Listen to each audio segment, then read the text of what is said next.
Good afternoon, everyone, and thank you for joining WasteCap Nebraska for our second installment of the 2015 webinar series, Building Better Communities.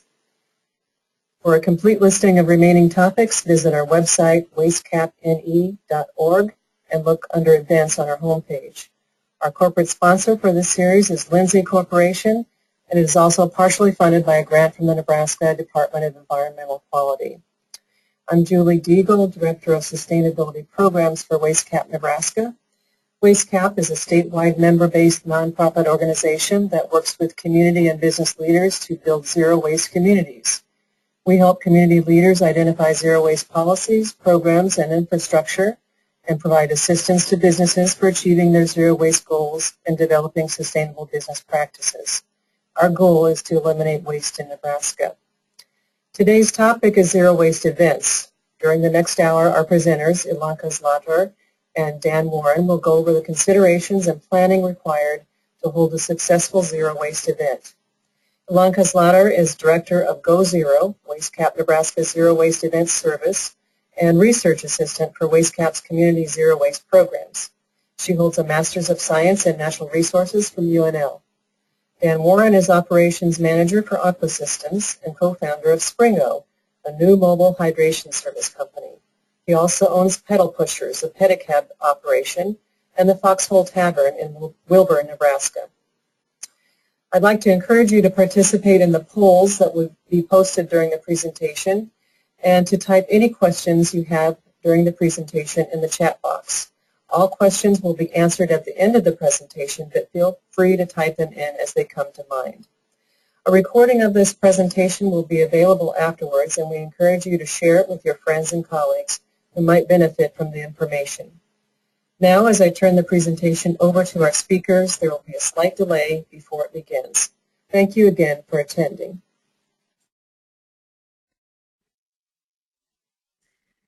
Thank you, Julie, for that introduction.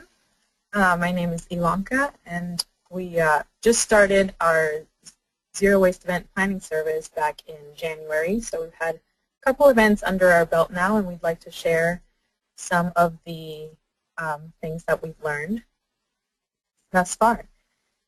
So before we begin today, I just want to give you a brief introduction of zero waste. As there's a familiar Yogi Bear quote, if you don't know where you're going, you might not get there. So at WasteCap, we like to say, if you're not for zero waste, how much waste are you for? So what is zero waste? Zero waste is a goal that is ethical, economical, and efficient and visionary to guide people in changing their lifestyles and practices to emulate sustainable natural cycles where all discard materials are designed to become resources for others to use. And that's the Zero Waste International Alliance definition that's been adopted by people following zero waste protocols.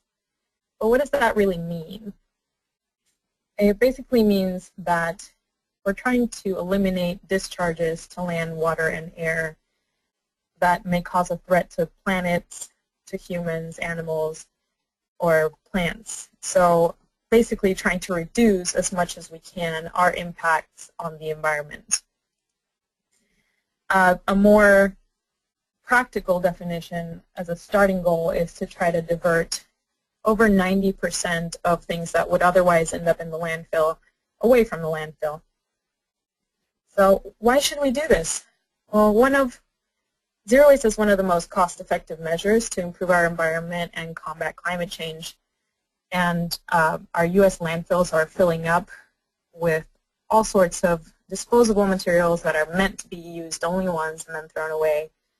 Groundwater contamination can come from leachate that is produced by landfills. And landfills are also a really important producer of methane, which is one of the biggest greenhouse gases. We also throw away about $87 million worth of recyclables every year in Nebraska. So establishing new landfills is not really a good term strategy due to their high greenhouse gas emissions, their groundwater contamination, and really high siting and maintenance costs. And there's a lot of resistance from neighborhoods against landfills being put nearby. So they're pretty hard to make new landfills. So we want to make our landfills last as long as they can. Another thing is the new concept of a linear economy, a circular economy. We're used to the old model of you take resources, you make a product with it, and then you throw it away. Well, we're getting to a point where that's really not going to be the best way to do things anymore, and the best way is really to return those things at the end of their life cycle and make new products from it. And we call that concept a circular economy, in which all waste becomes the resource for a new product. So one thing to keep in mind is that there is a hierarchy of zero waste. Is it still going? Can you still see me? Mm-hmm. Okay. Something happened to my computer, and I apologize because something just popped up, and I thought that I got kicked off or something. But sorry. There is a hierarchy for zero waste, and the most important step is to reduce. So before you start thinking of how are we going to recycle this, how are we going to recover it, really the first step that we should always look at is how can we reduce the need for this product, or how can we find a way that we don't need to use as many things in the first place. Source reduction eliminates waste at the source, so it's really the most energy efficient way. You're not producing stuff in the first place. You're eliminating unnecessary items like inedible doilies, decorative toothpicks. Our greatest goal really should be to reduce our consumption in the first place. So one important step of zero waste hierarchy, which we're not going to touch much on in the rest of this presentation, but I'd like to make you aware of, is product stewardship, so that products are designed to be recycled and to be reused, and the producers of those products actually have some responsibility over the disposal and the recovery of those products. So choosing products with little or no packaging is important. Dan, my co-presenter, was just telling me that a beer keg can save how many bottles? 27,000. 27,000 bottles just for using one beer keg instead of bottles. So choosing things like that that are going to really reduce the amount of waste that you're going to have to end up handling anyway is going to be a huge cost savings over time, and it's going to be the best for the environment. So after reducing the need for those things, the second step is to reuse. So if you can't reduce it, if you have to have something, make it reusable, make it a durable good that you can use over and over again. And if that's really not feasible, then you go into your disposable, recoverable, recyclable, compostable materials. So we really want the last possible step to be disposal after we've exhausted all of the other types of steps in the hierarchy.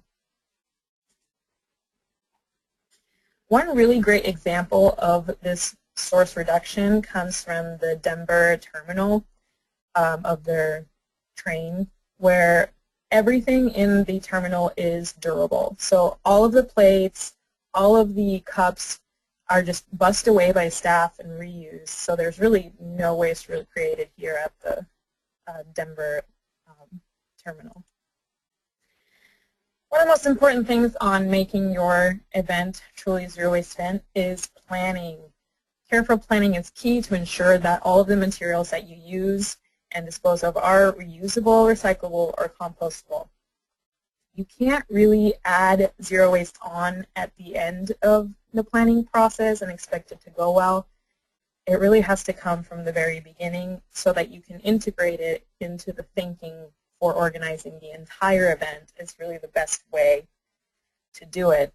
If we tack it on at the end, we can expect that the outcome won't be great. So let's think through all of the materials that you're going to use at the event that are going to be consumed prior to, during, and after the event, and think of ways to eliminate or reduce them. So we've come up with a small poll that we'd like to take at this time. So there's going to be a little bit of a delay, but the following poll is going to ask you what you think your next event is going to generate the most of. So go ahead and choose what you think your next event is going to generate a lot of the options here are bottles and cans, food waste, cups or plates and forks. So you can go ahead and click on your screen any of these buttons. And when you're done clicking your choice, you hit submit.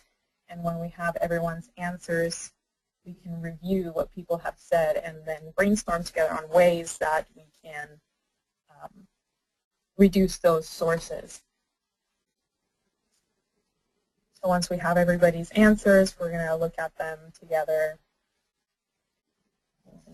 And remember, too, that at any time, if you have questions, you can type them into the chat box.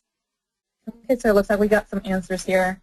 We have a tie between food waste, cups, and plates and forks. So all of those things are kind of related, right? So if we think of ways in which we can reduce food waste, reduce cups, and reduce plates and forks that are going to be going to landfill, really your plates, forks, and cups, you could try and make those durable, reusable goods. Dan's going to talk to us a little bit more about a reusable cup option to sell at events as a revenue source. And of course, we're going to talk about ways to reduce food waste in this presentation. So hopefully by the end, when you walk away from this, you'll be able to have enough tools and ideas to put a really big dent in how much you're going to be sending to the landfill at your next event.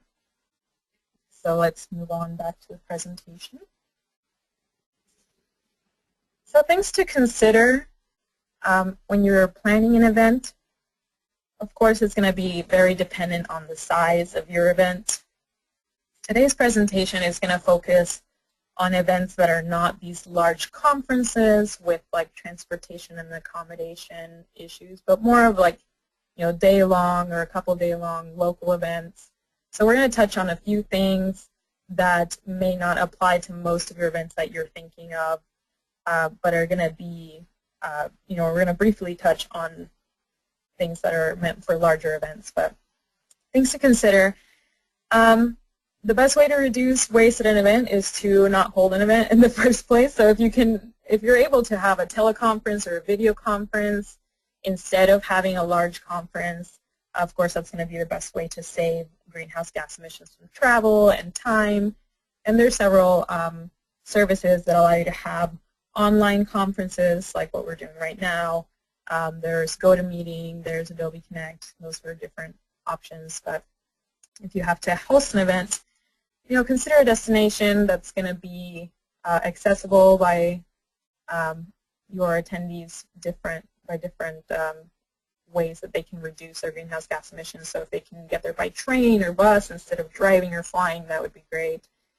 But is the destination going to have the infrastructure sufficient to hold a zero waste event at that community? So do they have a composter? That's a really important question when selecting the destination. Your venue, you really want, it's going to make it easier if they already have some of like the sorting and collection bins, if they already have contacts with recyclers and composters, if they have ways to track the amount of waste that's created. Those are things to consider with the venue. Food and beverage is probably one of the largest producers of waste during large events like this. So it's important to include vendors and caterers as part of the zero waste plan from the beginning. You definitely need their help to ensure that the event is a success and you have all the right kinds of materials. Again, transportation. Are there any public transport options near your venue? Can you encourage people to ride bicycles? If it's at a hotel, do they support your efforts with tracking metrics for you? Like Hilton Omaha, for example, has tracking of their emissions. And of course, you want to include your marketing communications, get people thinking about zero waste before the event even starts. And your office procedures, of course, you want to make sure that are also sticking to your goal of zero waste. So you need to have a plan to get to where you're going. Really identify your sustainability objectives. Set a goal. Say, you know, this year, I don't know if we can get to 90% diversion, but let's start with 75% and see if we can get 75% of the garbage away from the landfill into recycling or reduction. Really, you have to get commitment from your senior managers at the beginning so that all the employees know that it's important to your organization. You're going to have to put some thought into what materials and equipment you're going to use, which bins make the most sense, and working with your recycler and your composter to find the best products for them to take at the end. And you want to make sure you know what you're doing, so who's responsible for each activity, who's responsible to purchase the materials, and involve and inform your key players early on. How do you know if you reach your goals? Well, you measure it. So from the very beginning, when you have your plan of saying, we're going to reduce this, we're going to cut back on water, well, the only way to ensure that you've actually done it is to measure how much paper you used, how much paper you would have used otherwise if you didn't implement this, and comparing those numbers. So, of course, today we're going to focus mostly on waste, solid waste, and byproducts that we're going to either recycle, compost, reduce, reuse, or landfill. So that's going to be our main focus for this presentation. But it's a really good idea to keep track of these other zero waste initiatives too, your greenhouse gas emissions that you produce or avoided, and which travel modes people use. Those are great things that you can advertise at the end of your event to really showcase your efforts and what you've done. So when you have a large event, you really want to make sure that your contracts are reflecting that. So if you have to write a RFP, a request for proposal for the venue, make sure that you're including your energy conservation and renewable use, that you're including your goals for water conservation, for transportation, for green purchasing, that they have the right kind of materials available for you, and that your food and beverage are going to be as sustainable as possible. So again, you want to include that in your contracts so that everyone knows from the beginning that you have sustainability goals. And if you want to compare how different hotels are doing with their greenhouse gas emissions versus Green Lodging Calculator, that can help you to find the best options there. So like we mentioned before, food is going to be a really big part of your waste stream, especially if it's a multiple day thing, or if there's several vendors, and you want to communicate with them from the beginning that this is a zero waste event. So you want to create an information packet and make it really easy for them with your list of accepted items, your list of banned items, guidelines. So if you want to have local foods be showcased, you want to have organic foods be showcased. Make sure that your vendors know the difference between what is reusable, what is recyclable, what is made of recycled materials, because all of those things are different. And there's a lot of confusion out there because there are so many products. But for sure, you never want to have styrofoam. That's probably the biggest one that nobody can take and nobody can really do anything with. So right away, just let your vendors know that styrofoam is just not going to fly. And you can put that into your contract saying, if you're going to participate in this event, then you agree to use the materials that we've agreed upon are going to be acceptable. So for your food guidelines, again, locally grown organic ingredients are going to reduce your footprint. And it's helpful too. A lot of people appreciate if you list the name of your suppliers so they know where their food is coming from. So here's an example of a list that I made when we were communicating with our vendors. So I have a box on the left of accepted materials listed from most preferred to least preferred, and then materials that are not acceptable. And what I found is that when you tell people that paper plates are okay, and that they shouldn't be coated, that's really not enough. You really have to show them pictures and show them examples, right in front of them so they can see the difference between what an uncoated plate is and what a coated plate is, because that was a really big source of confusion when we did some of our events here. Another thing that you want to make sure they know is the difference between recycled and recyclable. For example, one of our vendors had, really nice post-consumer recycled cups, and they were like, oh, I went to the co-op and they told me that these are recyclable and they're great and they're going to be fine. And I said, well, yes, that's true. They're great. They're made from recycled products, but they still have that polyethylene lining. So they're coated with plastic, which means we can't compost it. So make sure that your vendors know from the beginning that just because it's made from recycled materials doesn't necessarily mean that it can be recycled. So here I have pictures. You want to make it really vivid. Picture of an uncoated paper plate. Those are really like the cheapest place you can get. You might have to use 2 at a time because they're really flimsy, but those are totally compostable. You want to really have like pictures of the things that you can and cannot bring.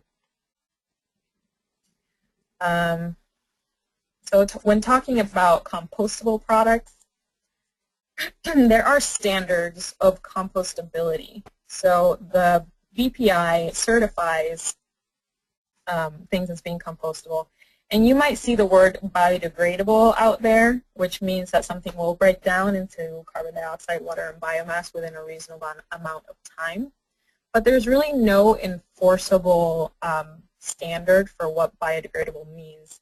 So the only way that we can know that it's safe to be composted is if it's certified compostable by the BPI, the compostable certifying body. Compostable is biodegradable, but the added benefit is that when it breaks down, it releases nutrients back into the soil, and that there are no toxic residues coming from a certified compostable product. So we know that there's not going to be any microplastics left over, and the ASTM standards there's a standard for plant-made plastics and for coatings, and that's from the American Society for Testing and Materials. So you know it's from a good source when you see those standards on your cups. So some great sources to get these compostable products, bplworld.org, WorldCentric. Now so many people have started to carry it. A lot of your major carriers like Staples and web restaurant stores have certified compostable products. So nowadays we have a lot more options. And in the Lincoln, Omaha area, we have a few organic composters that we can team up with. So here in Lincoln, our composter is Prairieland, and they are out in Firth, Nebraska, and they have, these are all commercial facilities that have the capability of taking these certified compostable products, as well as meat and dairy and food and uncoated paper. So we're really glad to have them in our neighborhood now. So how can we avoid to create food waste in the first place? Again, thinking reduction first, right? Well, if you select a menu of stuff that people really want to eat, instead of going with something more obscure or fancy, or just going for simple items that people are going to want to eat, is going to reduce your waste. Serving fewer courses, avoiding buffets, but if you have to have a buffet, using smaller dishes actually does make a big difference. Have your serving staff really assess the situation before they keep refilling. If people are already kind of done and sitting down, then they probably won't need another serving. And once you open that tray, it's really hard to donate it or to use it again. So keeping your serving trays to smaller sizes. Observe what's happening. Maybe there's, something that you didn't notice before that you can reduce your next time. And take notes of that so you can really know how to improve in the future. And you can set up a way to donate. before the event. So contacting your local charities and saying, hey, we're going to have this kind of material coming out. Are you interested? How can we get it to you? What's going to be the best way to work together and get this food eaten? And again, we have new laws, well, new, since 1996, that protect a donor from liability under most situations. So it's good to learn about those laws and make sure that you're covered and that you're doing things well and helping to feed the people in need in your community. So a little bit more about that Food Donation Act. It's called the Good Samaritan Act. It protects you from liability when you donate food. And you really have to mess up pretty bad in order to be liable. So basically you'd have to know that the food was tainted. So you're, as long as you know that what you're doing is in good faith and that you are doing the best you can and you're working with your donors beforehand to know that you're getting the food in a safe and healthy way to where it needs to go. So this is a nice visual to kind of change the speed of what we're going now. I'm going to pass it on over to Dan. But this is an artistic depiction of 2 million beverage bottles. And that's what they would look like if they were all lined up next to each other. And that's about how many bottles are produced in the U.S. every 5 minutes. So I have Dan here, and he's going to talk to us about how we can reduce those bottles. Dan? Hello, this is Dan. As you can see by this picture, it's overwhelming when you look at the statistics.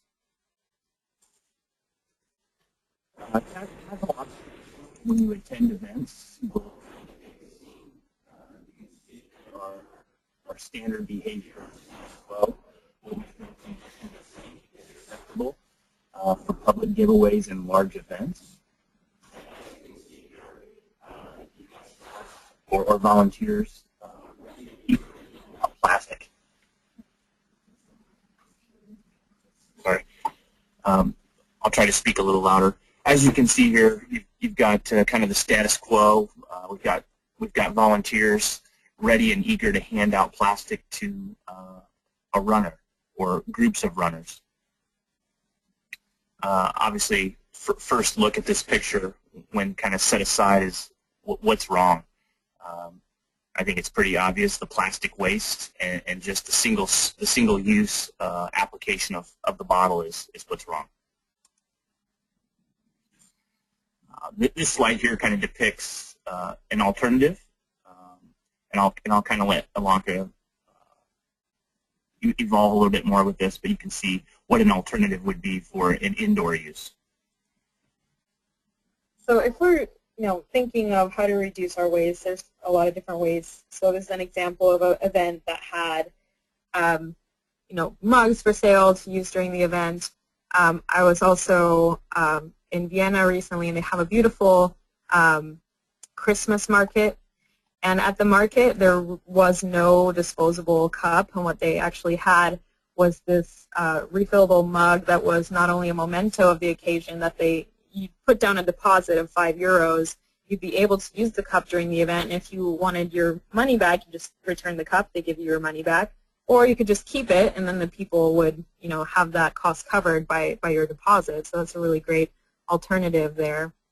But one thing that Dan is doing is these really great mobile hydration stations to reduce that need. So what you can see here is a couple of bike-based platforms. One is beer, one is water. This was kind of our first entry into the scale of how do we provide a service and allow participants to go greener and use less plastic. The water trike you see there was created first, and what we saw was kind of like Ilanka was just saying, how do we get water to events? And the evolution became the beer, the same thing. How do you get beer to an event where you can use that keg and try to avoid bottles, in this case beer bottles. And what we're finding now is basically after the first year of utilizing the AquaTrike, the demand quickly outpaced the scale of the bike, and we started the next evolution, which would be this one right here.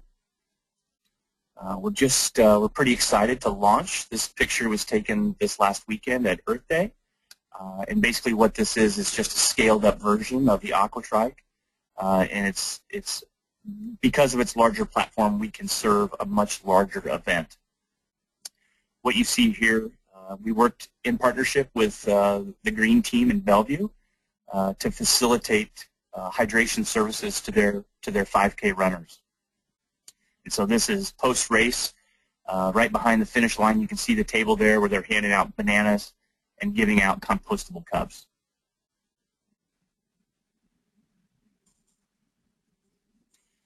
This slide here was taken last year. This was kind of our eye-opening experience. We were invited to serve water at the Willie Nelson and Neil Young show in Neely.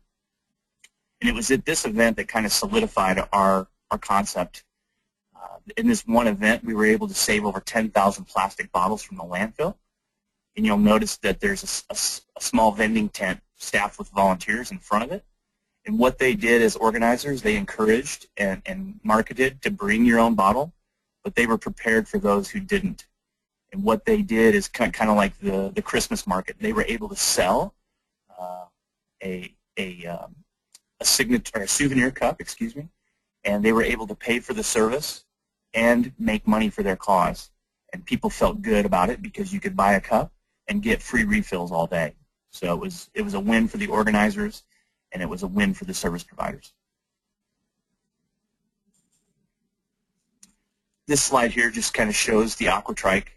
Last year at the Antelope Valley, we supported a youth Christian concert where they gave out free pork sandwiches, and we were the hydration sponsor, so we gave out free water. This is one of the first times we had fully implemented the trike, and you can see the people patiently waiting to get a drink. This is just another side, another kind of an action shot showing people lining up to get water. And kind of what I like to take away from these pictures, it depicts, typically when you go to an event, the organizer will just typically hand you a bottle. But what we've encountered is if you can show the organizers a way to do it at a cost savings, the participants are patient and will wait. They're usually pretty cordial, and they don't mind waiting, especially if it's free refills.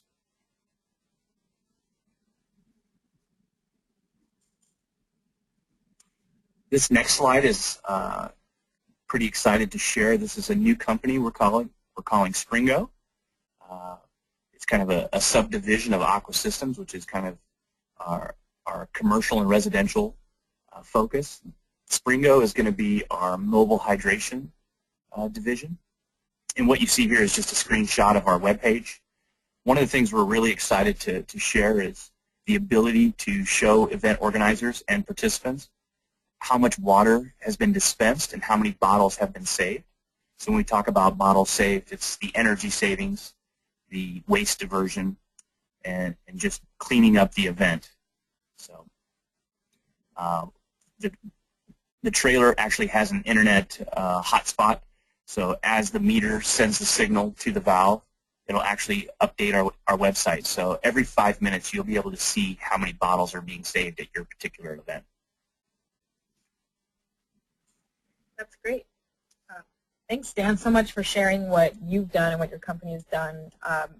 And they are available to come out to your next event in the near neighborhood. So if you're, I think they mentioned going to Kansas City, going to Iowa, going, kind of all over the place nearby, and providing mobile hydration.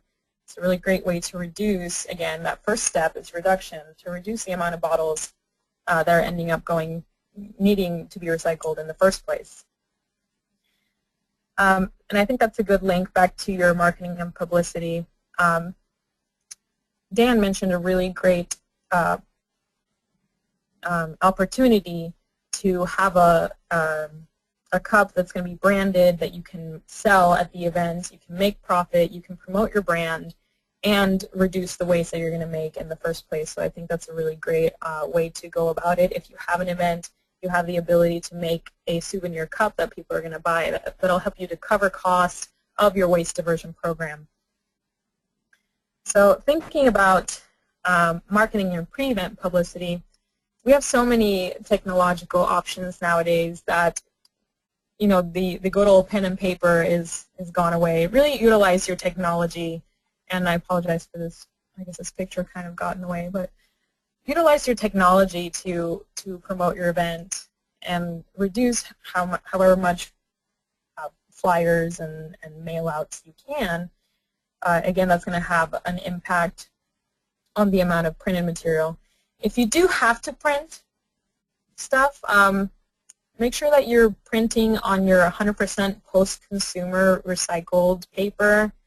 If you're using your organic and biodegradable ink and toner, that's really going to bring down your impacts. Track the amount of paper that you use. You can reduce the size of your printed materials. So if you are able to hand out just like a business-sized card instead of a big a big sheet-sized flyer, that's going to reduce the amount of paper that you'll be using. You can include these QR codes on your materials to reduce the amount of room that you need on that page and give most of the information online. So many people have phones that they look up everything in anyway, so a lot of people prefer using their phones as a source of information than having a piece of paper in the first place.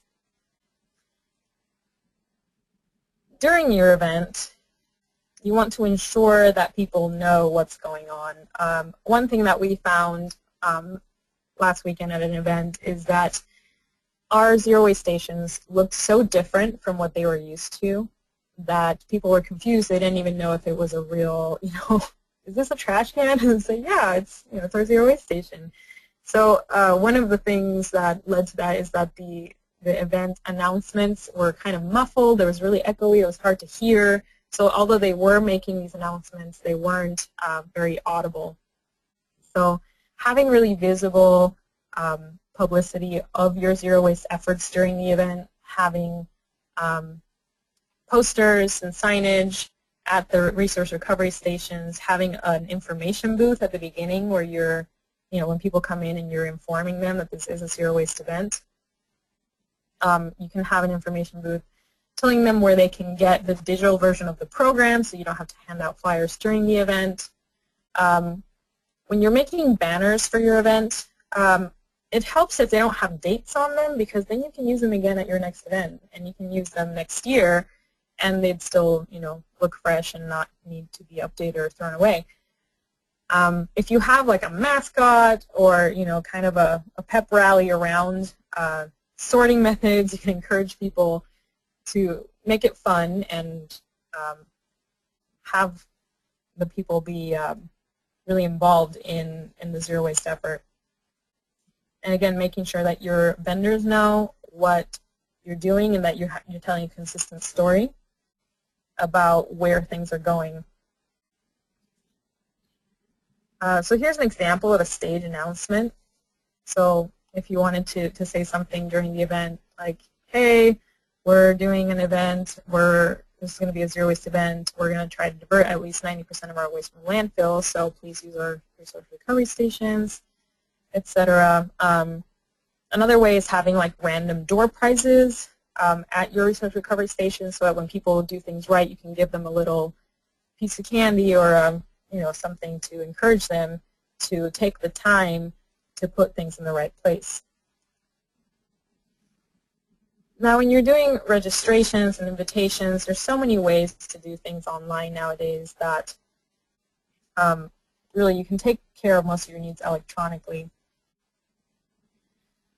For your paper invitations, again, making sure that you're using that post-consumer recycled paper, that you're not using any like really dark colors on your or metallic papers. Those are really hard to recycle if they're recyclable at your local recyclers. But take every opportunity you can to inform people that it's a zero waste event. So use your program, use registration, use your invitations to tell them that this is going to be a zero waste event.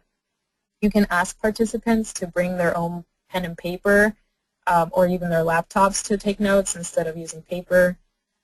You can ask your participants to bring their own reusable cups to the event so that they're not using water bottles, like we said before. Sorry. And you can distribute information electronically about recycling and composting and where your resource recovery centers will be so that people know where they will be and what they will look like. You can distribute, again, your programs and event maps online and have that available mobilely so people can see it on their phones. Again, thinking of every way that you can reduce your paper consumption. You want to encourage your presenters to minimize paper by posting documents online. So if you have a website where you can kind of put a hub for their presentations instead of them having handouts. You can have your press kits at events be available online or be available for download at kiosks throughout the event. And after the event, again, putting your proceedings online. Here's an example of name tags that can be reused and recycled. So instead of having, excuse me, having a laminated name tag that you have to throw away at the end of the day, you can use these pouches that you can use over and over every year and have people turn them in at the end of the event.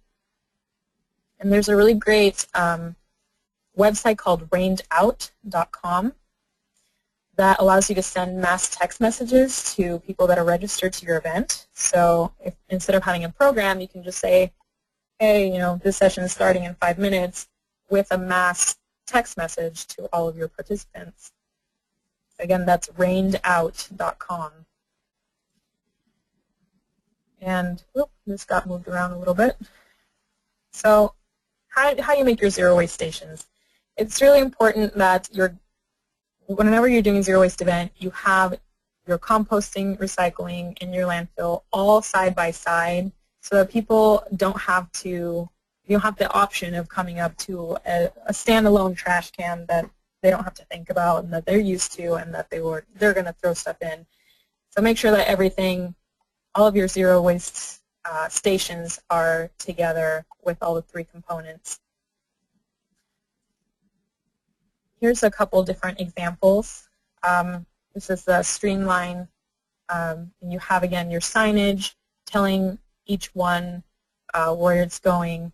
Having color-coded bags and containers help the attendees and the volunteers know what is what. So it's pretty standard to have a black bag for trash, a clear bag for recycling, and a green bag for compost because those are special compostable bags. So it helps, during cleanup to know what's what. Here's another example of different ways that people have set up their recycling stations. Again, there's kind of a standard color combination here. Usually your trash is going to be black, or in this case brown, and recycling is always blue, and your compost is always green. And that's kind of the standard that the industry is trying to reach across all different sectors.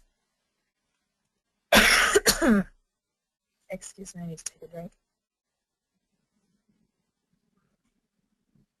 So whenever people are confused, they're just going to put things in the trash. So it's really important that you have signage that's going to be clear. Pictures are always better than words, so having a lot of visual signage on your cans themselves. And again, keeping to that color pattern, you have black for landfill, blue for recycling, and green for composting. Here's an example of the zero waste stations that we have at WasteCap, Nebraska, and one of its applications is that you can actually take the materials at that event and glue them onto the tent itself. So it's really difficult for people to be confused if they come up to the tent and they have an item in their hand they can just look and see, okay, this item matches the item on this hole, so I'm going to put it in this receptacle. A special consideration to think about is liquids, because sometimes liquids will contaminate your recycling or your compost, and they can make it really heavy. So having people maybe have a bucket near the station where they can dump liquids is going to bring down the weight of your material. Excuse me. Here's a picture of Earth Day Lincoln, which was the first time that we used our zero waste tents. So you can see that people are pretty thrilled to see what they are, especially kids are pretty interested. So a note on signs, again, we were saying that there's kind of the standard of colors, and there's this website, a San Francisco Environment, that allows you to make your own signs pretty easily. It's kind of a quick drag and drop platform where you can, after you've talked to your recycler about what they're able to take, then you can click and drop those materials and make a pretty cool looking sign. This is actually what we used for Earth Day here. So that's a free and open resource. It prints out a PDF. So it's pretty user-friendly, quick and easy. Again, that's a San Francisco sign maker. Also, Recycling Across America has pre-made signs that are available for purchase. So a note on how many stations. Here's kind of a basic guideline. If you have an event that's less than 100 people, you probably only need 1 to 3 stations, and so on. An important consideration here is thinking of how much is going to be made of different materials and the size of your venue and the layout.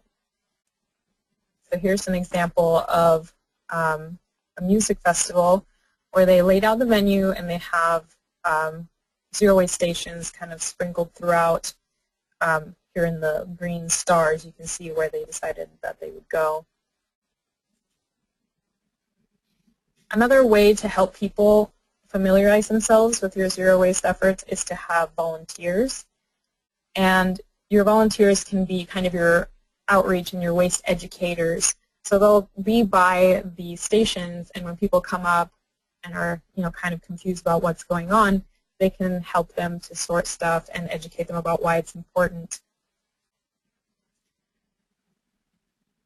So after you've collected your materials, you need to determine where your bags are going to be taken, how are they going to be stored, who's going to be measuring them, and take these considerations. The most important part of a zero waste event is making sure that you know what you've done. So having a diversion tracking sheet where you are actually weighing stuff, or you can have an agreement with your hauler to, that they would provide you the weights that they haul away. Either way, just make sure that you know your weights so that you're able to calculate your diversion rate. Your diversion rate is basically anything that was recovered divided by the total of what was generated. So you take your used, recycle, your compost, and that's what you've recovered. And then your total recovered plus what you've landfilled is your total generation. And, your diversion rate is just your recovered divided by that generation. And here's an example of that. So you have your recyclable pounds, your compost pounds, your landfill pounds, and in this case they calculated their percent to be a 90% diversion rate, which is pretty awesome. So some final thoughts before we move on to questions. You want to have a plan. You want to make it easy for your attendees. You want to make sure that all of your vendors and your back of house and the people who are involved in planning the event are all on board and they know what's going on, and everybody has the same goal in mind. Use your technology. Support your behavior change by making it fun, making it easy, having people being supportive of the people who are doing the right thing. And with that, I'd like to open up the floor for questions. Dan and I are available via email. We'll have our contact information available if you have any questions. Otherwise, please type them into the chat box here, and we will try to address your questions. And this is Julie, and I will read the questions that we have so far. The first one is, what kinds of containers are being used in these water filling stations? What kind of containers? We're using a stainless steel grade that is designed for milk and wine. I don't know. I think the question was what kind of containers they're using to take the water. So is the question about the individuals or what the actual trailer is made of? I think it's the individuals is what I'm guessing. Yeah. So in the case of last weekend, we used a compostable cup. So those were a special cup that was certified compostable for people to drink the water there. But the trailer itself is set up like as a drinking fountain too, so you actually don't even need any container. People can just walk up and drink from it. So there's that option. There's a compostable cup option. There's a reusable cup option if people just bring their own cup, or again, as we mentioned during the webinar, that you can make a branded cup that you sell there. People buy the cup and then can refill it as many times as they want. All right. The second question, is it all right to bring your own water bottle? Is it all right? It's awesome. That's what we want people to do. Exactly. Did you want to say something? Yeah, just that reinforces the behavior that we're trying to promote. We want to educate people. It's good. It's the same thing when you're attending outdoor events. This is kind of focusing on outdoor events. Indoor events seem to be a little more farther in the curve. But to me, it's an obvious when you attend an outdoor event, you should be prepared to hydrate. So we're trying to reinforce that message. That's kind of the secondary education part of this trailer, and our mission is to educate people about safe hydration and alternatives to not only bottles, but just the sugary snacks and all the other things that you don't necessarily need. Okay. We have another question. Do you have a link to those compostable cups you can share with us? Sure. I can definitely share that with you. The cups that we bought here locally, we bought them at Whole Foods. So they have compostable cups at Whole Foods. Also, Staples is a local place where you can actually order online and have them ship for free to your local store. So they have compostables there at Staples. As far as online ordering, I would recommend World Centric as one of the good composters. There's also Green Paper Products is a good compost friendly place. But like I've said, you can just Google compostable whatever you're looking for, and there's really a lot of options nowadays. But if there is questions about that, you can just send me an email. You can just send an email to info@wastecapne.org and it'll get to me. If you have a question about what kind of materials, or if you want me to send you a list of materials that we recommend. But you can always call us here at WasteCap if you have a question and say, hey, I'm looking to do this. What kinds of things do you recommend? And we're always here to help. So. Blanca, I would add, this is Julie, and I would add that you can also go to bpiworld.org, and they have a full listing of products that they have certified as compostable. The other thing to do, though, if you're planning an event and you want to use compostable items, make sure you check with your composter, your composting company, to make sure that they accept the particular items you're looking for, or if they have recommendations, because all composting operations are slightly different, and some will restrict what you can bring to them.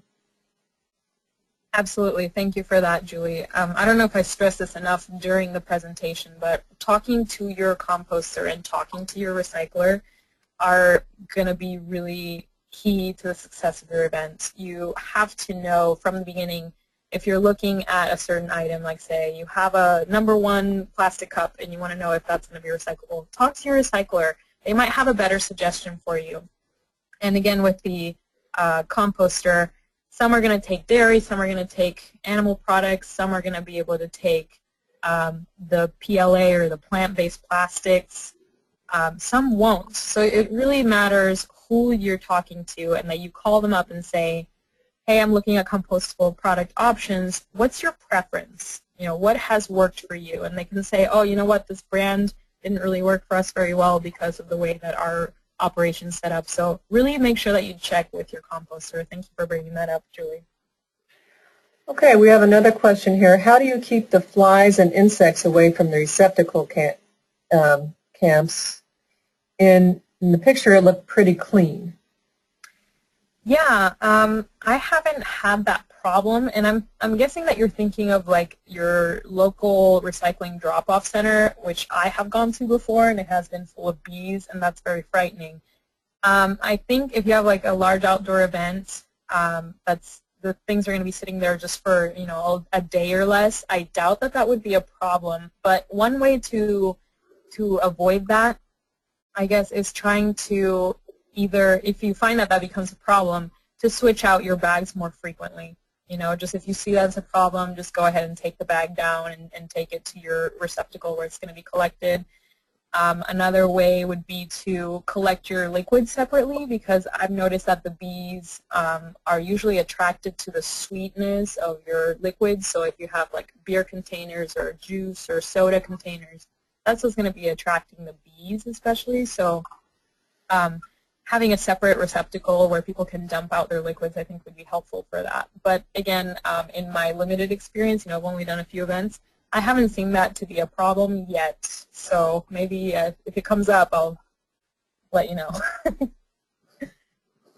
All right, well, that was all the questions that we had, and I'd like to thank our presenters again, Alanka Zlatar and Dan Warren, for this great presentation. And this presentation will be recorded and available on our website at a future date. So with that, I think we'll close the webinar, and thanks again for attending. Thank you very much.